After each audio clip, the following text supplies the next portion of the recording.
Coming up on the Suze Orman Show, a Suze Intervention. I'm very concerned about my brother and his finances. This is about older brother hasn't even filed income taxes for 2006, 2007, 2008. You owe about $50,000 to $55,000 right now to the IRS. Okay. Not okay. Say it, Travis. Not okay. Not okay. And you asked me, can I afford it? I want to move to California. A relocation astrologer said that I have favorable energies. Everybody watching, stick with me here. Okay. Stick with me, everybody, until the end. Go on.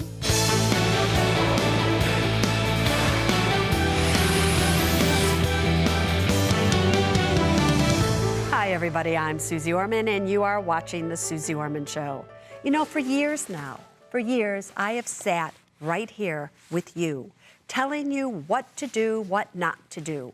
And why do I do that? I do that because I really, from the bottom of my heart, want the best for each and every single one of you. And what we need to understand is that every action that you take, in fact, for every action you don't take, every inaction, there is a reaction. And there is a ramification to you and your own personal finances. And I just want to talk to you very briefly about a story, about something that happened, about somebody that I gave advice to, and what they did with the advice, or should I say what they didn't do with the advice, and how it aggravated me, and how you can learn from this story. So listen up right now. Not so long ago, somebody called in and they wanted to buy a home. I get that. Many good buys out there right now. A lot of you can afford it. We have that tax credit. Things are great for many of you to buy a piece of real estate. But the real question is, can you afford it or not? And if you can't afford it, how much of a home should you buy? And the question was a very simple one. I have this much money. This is my income. These are my expenses. How much of a home can I afford, Suze Orman? And I looked through the paperwork and I did all the calculations. I spent a lot of time figuring this out for this person. And I figured out that the most this woman could buy in terms of a home would be $200,000 at most. Truthfully, she should only be spending $150,000, but if we pushed it, $200,000. Okay. Do you understand that? She says, absolutely. We hang up, everything's great.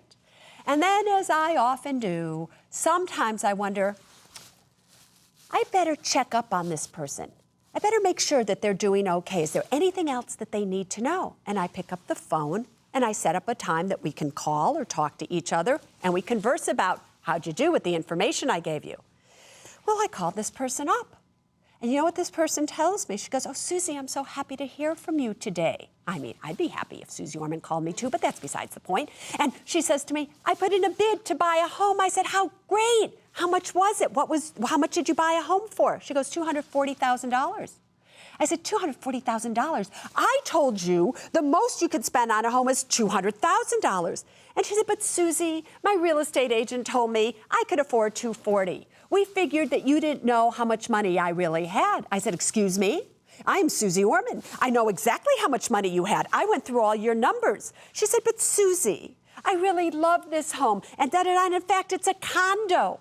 And I go, oh, you're spending $240,000 on a condo because your real estate agent, who has something to gain by selling you a piece of property, because remember, the seller pays, in most circumstances, the real estate commission to the real estate agent. So the more price they sell something for, the more money the real estate agent gets. Now, I'm not saying that's what she did, but it's possible, everybody.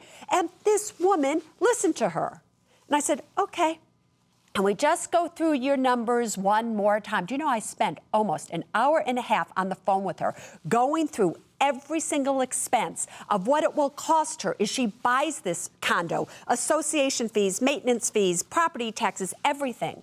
And she was close to $1,000 a month under what she would need in order to just live her lifestyle. She couldn't afford the home at all. I said, did your real estate agent do this with you? Well, no, Suze.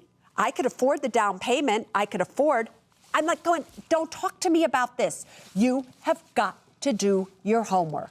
So why am I telling you this?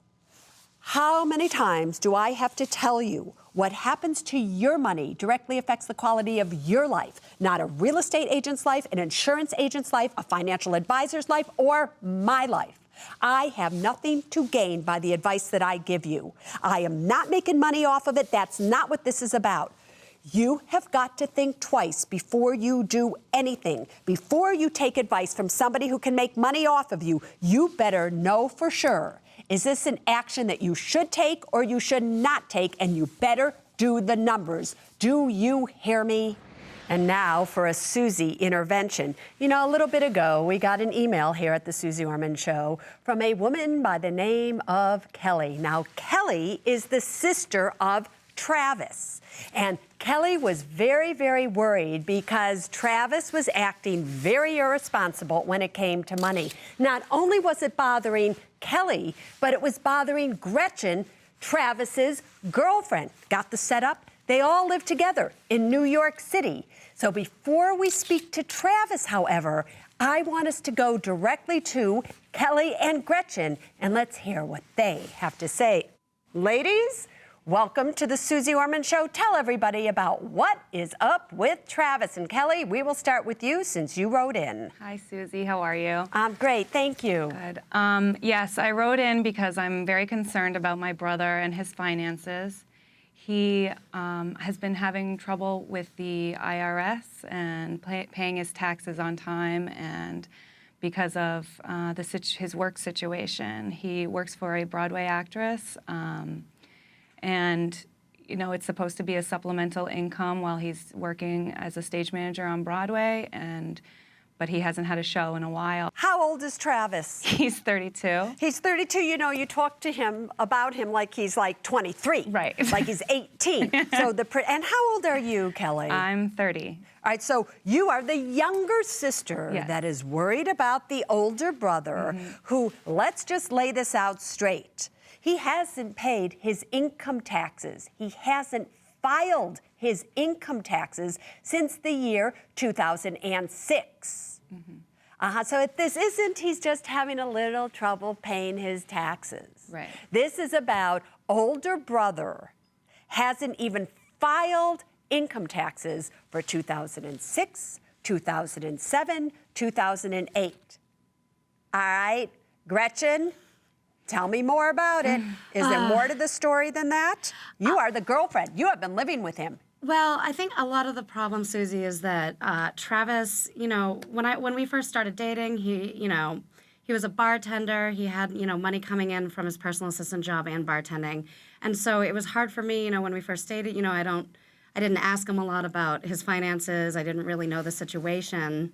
And it wasn't until he lost his bar job or stopped working for it that, when we moved in together, found myself, paying for a lot of things to move in and putting stuff on my credit card. And then it started, I'm buying groceries and paying for going out to dinner and stuff. And it just kind of adds up. And it's been, kind of on a strain on our relationship because, right now I would like him to focus on paying, off his taxes. And also but it's hard. It's been very stressful for him because I just don't think he has the money coming in to be able to even pay off his taxes. But he also not being able to pay for stuff around the house, and it's definitely been very stressful. All right, so let's bring in Travis right now. But Gretchen, I'm coming back to you after I talk to Travis, because you say it's been very stressful because this is stressful on you. But girlfriend, we're just gonna let the two of you sit there for a second. Travis? Hello. How are you? I'm fine. How are you doing? Oh, you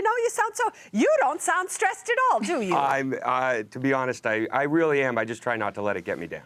That's the problem. You need to let it get you down. And the reason you need to let it get you down is because you can't be a financial faker. We have a serious problem here. Yes. Do you want me to lay it out for you, or do you want to lay out how really bad this is? I would like you to, because I clearly am not doing a good job of it. All right. Travis, here's the thing, boyfriend. In 2005, you did not file income taxes that you owed at that point. You then finally file them. You owe $10,000, I believe, at that point. You work out a deal with the IRS that you're going to pay them monthly everything's great. You do it for a year or so, and then what happens? You stop paying. Then you find out that the IRS comes into your bank account and takes out $5,000 from your bank account, and that's what wakes you up, Travis. Yeah. That's what wakes you up, because now you're realizing, oh my God, the IRS has the authority to do anything they want, and they don't even have to tell me. You work that out with them, they take the $5,000, you end up paying them off what you owe them, but you go ahead and you commit the exact same sin that you don't even file your taxes now for 2006, 2007, 2008. Can I just ask you, what are you thinking? Not very well. I honestly, it was one of those situations where I was like, well, if I keep putting it off, I'll be able to catch up. But it's never been able to be like that. I've always sort of started off every month behind the 8 ball. Yeah, and have you gotten any notices from them at all? No. No, so for 3 years, they've just been letting you go. Yeah. And for 3 years, in your mind, come on, between you and me, aren't you kind of thinking that you're getting away with this and that you're never going to have to pay those taxes? I know, and to be quite honest, no. I know it will catch up to me, and I've sort of been waking up every morning like, is this the day? All right. Well, here's the thing. This is the day. And the reason that this is the day is I have estimated, because you currently make about $3,000 a month or something like that. Isn't that true? That is correct. You're also an independent contractor. Yes. So therefore, you are responsible for your self-employment tax, as well as paying quarterly estimated taxes, none of which you've done because you haven't even filed in 3 years. Now, according to my calculation, and probably yours, would you not say that you owe between $8,000 and $10,000 a year in income tax? Yes. All right, you would. That's just federal income tax. That's not the New York State income tax, New York City income tax, all of which you owe. If we were just to look at the federal income tax and the penalties right now, how much do you think you owe at this point in time, including self-employment tax, to the IRS? It has to be somewhere over $30,000. Yeah, because you would owe $30,000 just to the federal government, all right? So 3 years, so give a guess. $30,000, all right, so not that big of a deal. What do you think you owe now about? Well, that's what I think I owe now about. Well, guess what? You are wrong.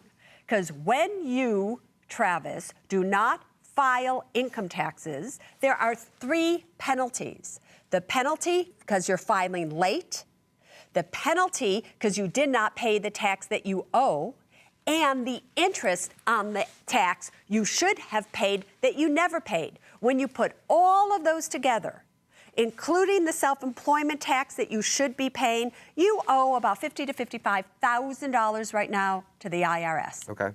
Not okay. Say it, Travis. Not okay. Not okay. So, Travis, I'm going to let you think about this for a second. We have to take a break, but we will be right back. Coming up next on The Suze Orman Show, why is it that you're doing this to yourself? Why? I've been just absolutely petrified. Also, as his girlfriend, you're going to be 100% responsible for every single penny. Now, for him, how do you feel about that? A little scared. And later, in wanting something, ask me, can I afford it? I want to buy 6 tickets to go see Billy Joel and Elton John. Our whole family loves Billy Joel and Elton John. I want to bring my son and his girlfriend and my daughter and her boyfriend to the concert. I want you to listen closely to this answer all the way through. Got it? Welcome back to the Suze Orman Show. You owe about $50,000 to $55,000 right now to the IRS. Okay. Not okay. Say it, Travis. Not okay. Not okay. Welcome back, everybody. So, when we left, here's what happened. We were talking to Travis, whose sister, Kelly, and girlfriend, Gretchen, wrote in to me. Why? Because he hasn't been paying his taxes in years. Let's go back to it. Do you understand how this money is growing and growing and growing? Yes. Do you understand that they're not most likely going to reduce it because you don't have a hardship, you're not in the military, you just didn't feel like paying your taxes? No, I never thought that they would reduce it. So, what's your plan? My plan has been trying to get another job so that I can start paying them off. Well, why don't we start with a different plan? Okay. Why don't we start with the plan of being honest and you either hiring yourself, although I don't know how you're going to pay for it, either a lawyer, a CPA, a tax specialist, or somebody who can go to the IRS for you now and represent you so that you can work out a deal with them. Or if you think you're qualified, although this would not be my advice, where you go ahead and you do it on your own and you work out a payment. Now, anything under $25,000, you probably could do it on your own. You could even do it online. Right. But once you're $25,000 or over, which you are, now we start to get into a serious situation where, again, they can garnish your wages, they can come in and they can take any money that you will ever have in a bank account. They don't have to ask you. They can just do anything they want. But then you already experienced that, didn't you, Travis? Yes. So given that you experienced that once, why is it that you're doing this to yourself? Why? I've been just absolutely petrified of them. All right, so Kelly and Gretchen, are you there, my loves? Yes. We're here. All right, how do you feel? Gretchen in particular. You know, Kelly's stuck. Travis is her brother. She's stuck with him. I'm stuck with my brother, she's stuck with him. Okay, that's another story. Gretchen, you are voluntarily in this position where you are with somebody now that owes about, again, my estimation, I'm not a tax specialist, but about $50,000 to $55,000 to the IRS. How does that make you feel? It's scary, but I love Travis and I'll support him and be there for him and try to help him out as much as I can. It's just, it's definitely been a strain, It's like we just moved in together and we've been, the way we've been progressing as a couple, it's just kind of puts a halt on things and, to take it to the next level, to get engaged, to get married, because like I said, I'll stand by him and I'll help him try to get through this time. And I'm not going anywhere, but, to think about, marrying someone who has this much debt and, wanting to, get a house someday and have children, it's very hard. So I just want to be clear, you love a man who disrespects himself so much that he hasn't paid taxes. In the past few years, he hasn't even filed for them. You love a man so much that he has doubled the amount of money that he owes on taxes simply because he hasn't wanted to face it and he's been petrified of responsibility. Am I getting this right? I'm not judging you, I'm just wanting to know. Is that absolutely true? It is absolutely true. All right, I love Travis, faults and all. All right, Travis, you just heard Gretchen say she loves you unconditionally. Do you love yourself as much as she loves you? I try to.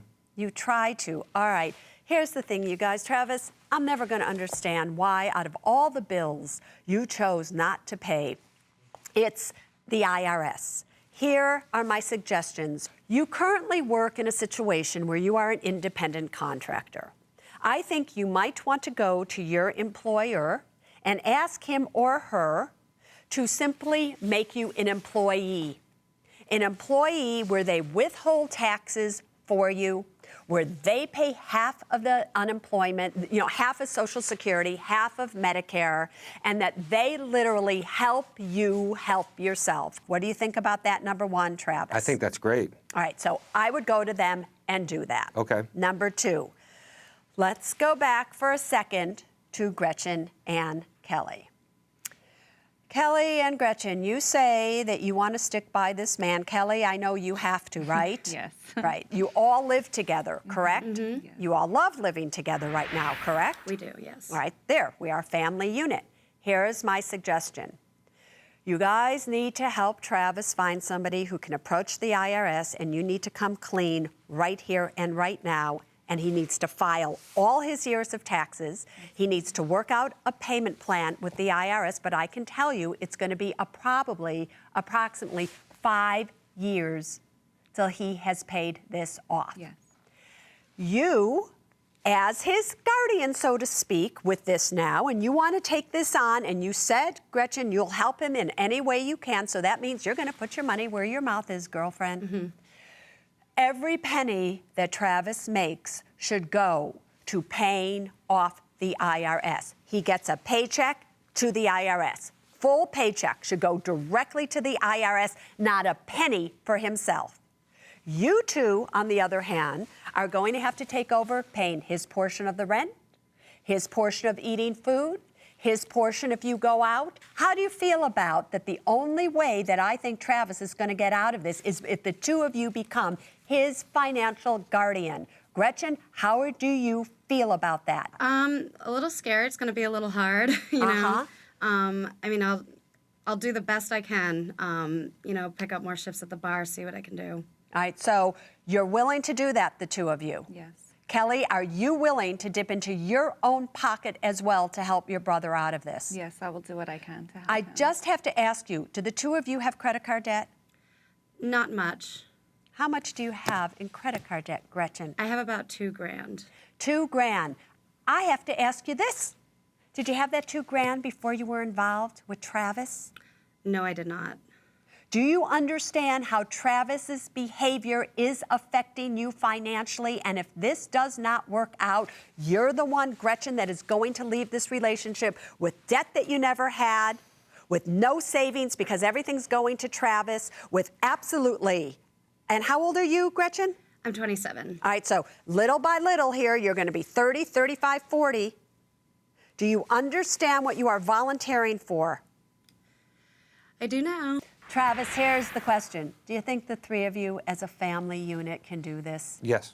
Right. And do you think that you won't let them down? I know you let yourself down, but because they're there, do you think that you won't let them down? No, I know I won't let them down. All right. Well, if you're not going to let them down, you're going to go to your employer and ask to become an employee so this doesn't happen to you in the future. I think we have a solution here. Although, it's one that's not going to be that easy for you. But boyfriend, at least you have those that love you. You are one lucky man, Travis. Up next, you can't afford to miss. Can I afford it? I want to move to California. A relocation astrologer said that I have favorable energies. And what's the $50,000? Is that the astrologer's fee for telling you where to relocate? Also, I want to send my daughter to a horseback riding camp. She Yeah. loves horses. $1,300 is a lot of shoveling of poop. Are you ready? Let's go. Personal trainer. Montreal vacation. Laser eye surgery. Liposuction. $1 million apartment. This is the Can I Afford It segment. This is where you call in, you tell me what it is that you want to buy, and I tell you if you can afford it or not. Are you ready? Here we go. Barbara, what do you want to buy? Hi, Susie. I want to move to California. A relocation astrologer said that I have favorable energies. And it's like a 300-mile radius from San Luis Obispo. And what's the $50,000? Is that the astrologer's fee for telling you where to relocate? no, it is just, you know, like if I wanted to move there temporarily, like for 6 months, you know, to get a... Yeah. You want me, let me just get this right. You want me to approve you for $50,000 because a relocation astrologer thinks you need to move from wherever you live to a 300-mile radius in San Luis Obispo where you don't have a job and you don't have any... Oh, show me the money, girlfriend. Make my day. Show me the money on this one. Okay. I have $2,500 a month in dividends. That's Yes. income. Uh-huh. And I have $1,448 a month in unemployment income. You're on unemployment. You have $2,500 a month in dividends. Right. And you want to spend $50,000 because an Go on, everybody. Everybody watching, stick with me here. Okay. Stick with me, everybody, until the end. Go on. Okay, I have $15,000 in HELOC. In a home equity line of credit, yes. Correct. And $40,000 in liquid savings and $1 million in investments. So you have $1 million in investments. You're 45 years of age, and how are you going to pay for this? Out of the investments. So you're going to, rather than have $1 or $1.1 million investments, you're going to have $50,000 of investments, and to make sure that the astrologer to see if it comes true or not. Is that what you're asking, Suze Orman? Yes.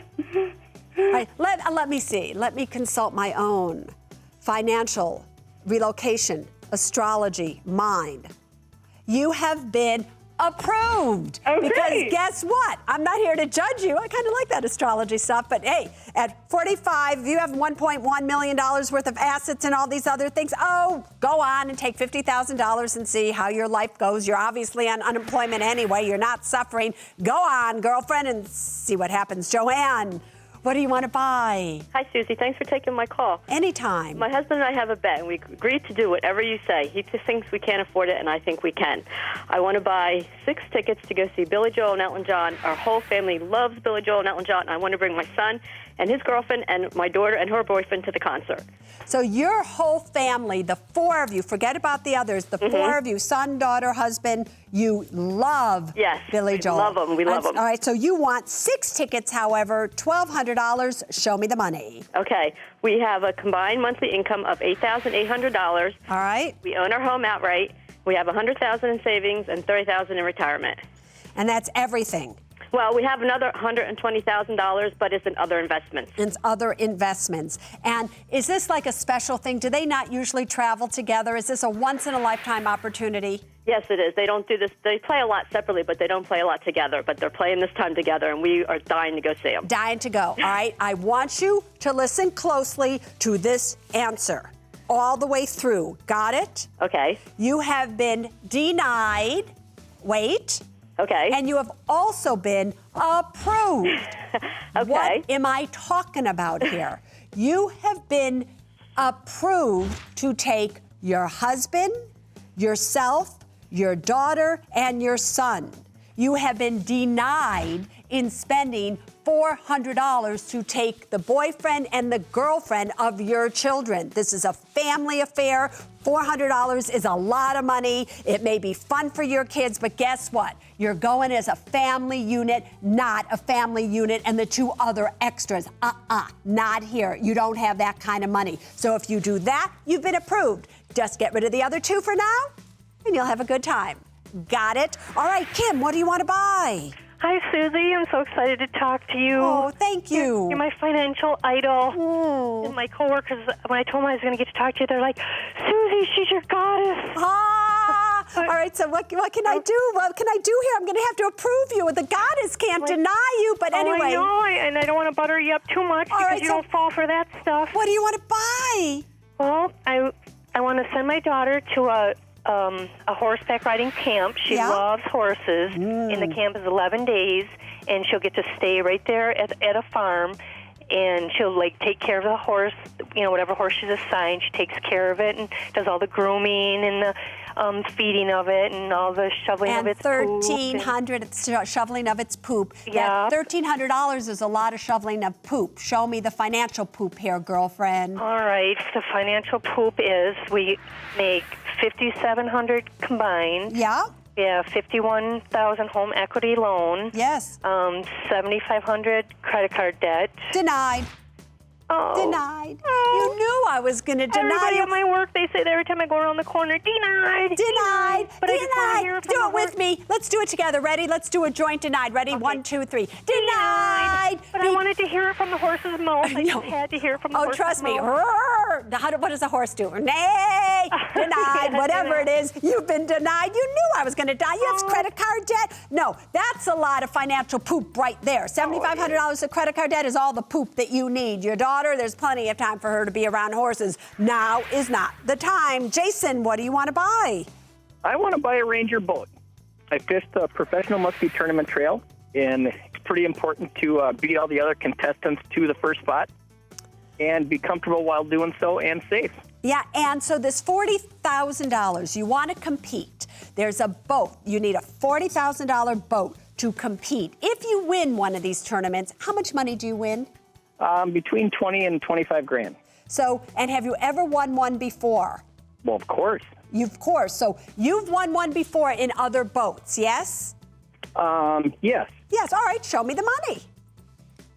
It was a Ranger boat. A Ranger boat, I know, a Ranger boat, I got you. Ranger Robert, okay, whatever it is. Ranger David, whatever it is. All right, show me the money. Well, I make $3,800 take-home pay a month. Yep. I've got about 24 years left on my house of $132,000. Yep. $37,000 in savings and about $83,000 in different retirement accounts. And how, Jason, are you going to pay for a $40,000 boat? $10,000 of it's going to be taken out of savings as a down payment, and the rest will be financed. So you're going to increase your expenses, decrease your savings without a whole lot of income coming in at a time when we are in what? Recession? Denied. It's just that simple. You are denied. I love that you could win. I love that you can do that, but you're going to win in the financial game before you win in a competitive sport. Got that, boyfriend? All right. Brett, what do you want to buy? Hey, Susie. I want to get a water purifying system for my home. So you know, I remember when I would put in all those water filters because I wanted a shower in water that didn't have chlorine, and I remember I got little filters for everything. So you want to spend $4,500 to outfit your entire home. Yes, I just bought a new home last year, and our water in our place is pretty bad, very hard, and like you said, we have a lot of chlorine smell, and so it's something that you want to do. It may be a good thing from our home. Okay, so let's make sure though, and I get that, but I need to know you have the money. Show me the money. Okay, I take home $3,350 a month. Yeah. Bought my home for $172,000 at 30-year fixed. Yes. 5.78%. Got it. Good. I have $17,000 in savings. Yeah. $17,000 in retirement. And you're 28 years of age. Yes, ma'am. All right. And how are you going to pay for this? With cash. I took the first time home buyer's credit of $7,500. Yes, but you know, because you bought your house last year versus this year, you're going to have to pay that $7,500 back over the next 15 years at $200 a month. You know that. Yes, ma'am, I do. Right, so you have to pay that back. At the same time, if you take the $4,500 out of your current savings, that brings our savings down to like $12,000, you know, $13,000, which doesn't give us enough money if, God forbid, something happens. So even though I know you want your water to be pure, I want your financial situation to be okay in case you lose your job or something. You don't have enough in savings, so right now you've been denied. Just save for it, build it up, and as soon as you have more money, go and purify your life, boyfriend, but not quite now. Want to be part of the Can I Afford It segment? Oh, come right here, and I'll tell you if you can or not. But the way you get here is very simple. You go to my website, SuzeOrman.com, and you will find the information you need to know there to come right here. Yeah. Up next. She's 62, doesn't work. I think my husband should put some pressure on her to do something and stop taking advantage of him. Do you not like her that much? Come on, between you, you don't like her, do you? Welcome back to the Suze Orman Show. Good evening, my dear Susan. Ask me your question. Good evening, Susie. My husband and his sister inherited their mother's paid-for condo. My mother-in-law passed away about a year ago. Yes. And she lives in it. So she, meaning your sister-in-law, lives in the condo. Correct. All right, good, all right. My sister-in-law doesn't want to buy my husband out or sell the condo, nor does she pay him rent. I feel that she's cheating him. She's 62, doesn't work, and has a degree that she doesn't use. She seems planted there. I think my husband should put some pressure on her to do something and stop taking advantage of him.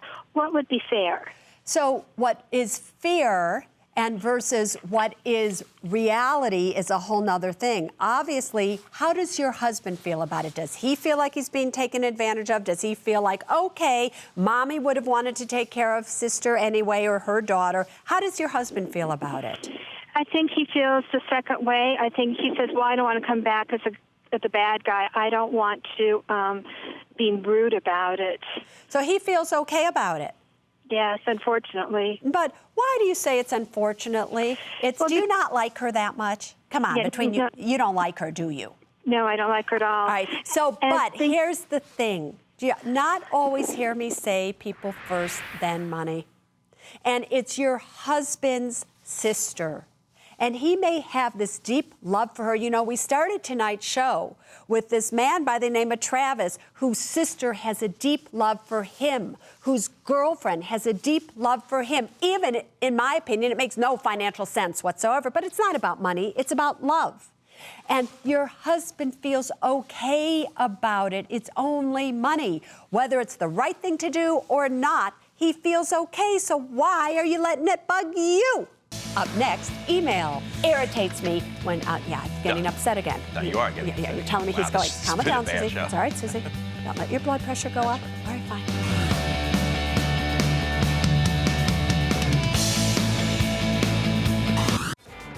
Dear Susie, 1 year ago, my boyfriend and I had $16 left for gas and food. It was the breaking point in our life. Thanks to your books and TV show, we created a budget and stuck to it. We've worked hard to pay off our debts, and now when there's an emergency, I have cash. We learn from you every week. Thank you for your inspiration and tough love. Sincerely, Janie Julian.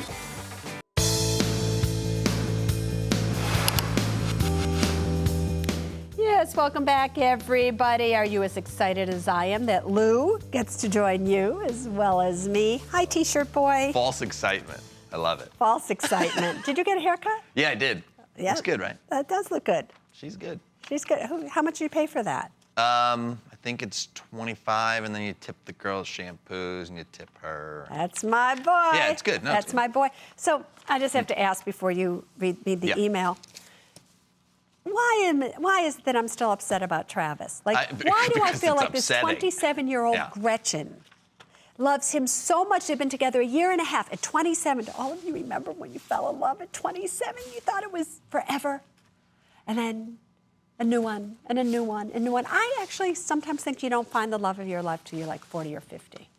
That's about right. I was 50 when I found the love of I'm mine. I'm creeping up on 40. You are, but you found the love of your life. I did. You did. So if it's just like at 27, all right, read me the email. Okay, here we go.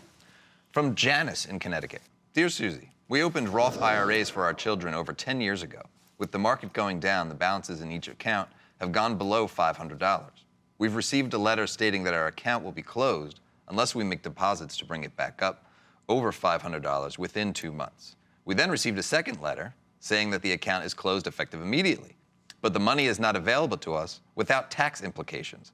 What do we do? Can we transfer it somewhere without being taxed? First of all, let's talk about this. You opened up over 10 years ago Roth IRAs for your children. Now, the problem with that is, did your children have earned income? Because you just cannot, number one, put money into a Roth IRA unless your kids have earned money. Did they earn money babysitting? Did they earn money on a paper route? How did they earn money 10 years ago? Why do I feel like they were too little to earn money? That's number one. Number two, the way Roths work is that you can withdraw any money that you have put in, your original contributions, without taxes or penalties, regardless of the age of the person or how long the money has been in there. So the kid could be 15 today. The money's been in there, doesn't matter. If it was in there 1 day, 10 years, doesn't matter. If they are withdrawing equal to or less than that wasn't originally put in, whoever is giving you this information that there are tax implications, penalties, they are 100% wrong. Should I say that again? They are 100% wrong. And that is the problem with most financial advisors. They tell you stuff that isn't true, and then you get scared, and then you don't know what to do. So maybe they need the money. Maybe it's easier for you, again, to just withdraw the original contributions, no taxes, no penalties. Anything above the original contribution has got to stay in there for at least 5 years and until the child now or the person has turned 59 and a half. So if you only put in $400 and you're taking out $450, that $50, there'd be a penalty on and everything, so leave that. Now, can you do a transfer to another account? Of course you can. You can just do a custodian to custodian transfer if you want to keep the money in a Roth IRA to another company that accepts small amounts, but no penalties. I just have to say, I'll never forget the time that I did a PBS special. And it was back in 1998 when Roths essentially first came out. And I told everybody exactly what I just told you now. Do you know how many financial advisors wrote in and said, Suze Orman is 100% wrong. You cannot take money out of a Roth IRA unless you're without penalty and taxes. Wrong, wrong, wrong. Original contributions that you put in, remember it's after tax, you can take them out anytime you want. No tax, no penalty, regardless of age and how long it's been in there. Irritates me when, I'm getting upset again. No, you are getting upset. You're telling me Wow, he's going, this calm has it been a down, bad Susie. show. It's all right, Susie. Don't let your blood pressure go That's up. right. All right, fine. This is it. It's the end. It's the end. Are you going to miss me till next week? Absolutely. What do you do without me? I watch your tweets now. Now you're Twittering. Yes, all of you. You can all watch me tweet. And by the way, it is me tweeting there. I do not have anybody else tweeting for me. Again, what is the tweet website? It's twitter.com/Suze Orman Show. It's me, everybody. Tweet, tweet, tweet, tweet, tweet. But until next week, there's only one thing that I want you to remember when it comes to your money, and here's your tweet. Are you ready? People first, then money, then things. Now you stay safe. And tweet me. Tweet me.